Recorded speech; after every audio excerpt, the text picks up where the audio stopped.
नमस्कार जय जगन्नाथ चलतु आज जीवा लंडन ब्रिज मुठी सारला पर फटाफट जाके ब्रेकफास्ट खाइली मु खाली वाटरमेलन खाइली प्लम एटा गोटे प्रकार रो कोली तापरे टिके ऑरेंज जूस पी दबा हमें देन तापरे मु टिके ओट्स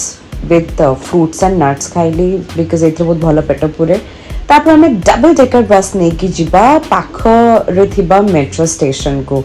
तो सेठी पहुंची सारा पर आपण मैंने देखि पार्थिबे कि पछरे जो ट्रेन टा जाउची मेट्रो ट्रेन टा बहुत छोटो बाकी सब लाइन रे तांकर बड़ मेट्रो अछि सेठी डेस्टिनेशन रे पहुंची सारा पर मो टिके वॉक नली छोटो तापरे मु ऑलरेडी पहुंची गईथि टावर ब्रिज पाखरे एक्चुअली लंडन ब्रिज को टावर ब्रिज भी कहते आउ टिके आगे को चलला परे मु टिके पाखरे पहुंची गईथि सो दैट मु भलो से फोटो वीडियो नै परिबी एटा ता आखो पाखरे जो लोकेशन रो व्यू टा एमिति ता पाखरे आ गोटे महल टाइप रो कौन अच्छी मु जानी ता कौन कहती ता पाखरे आ गोटे मार्केट प्लेस अच्छी जोटी की सेठी फ्रिज मैग्नेट खाइबार स्टॉल्स वगैरह अच्छी तापरे मु टिके सेठी टिके अपेक्षा कली मु गली गोड़ काटलानी देन मु टिके फोटोज वीडियोस नै गली तापरे भाबिली कि टिके ऊपर को जीवा ब्रिज ऊपर को गला बेल को मु देखली आपण माने एटा टीवी रे देखिथिबे एटा को बैक पाइप कहंती तो हमर जोने बजांती तांको बैक पाइपर्स कुआ जाय तो वाओ सेटा तो बढ़िया फीलिंग थिला तापरे ऊपर को गली टिके सिटी रो व्यू नेली बस सेती खत्म।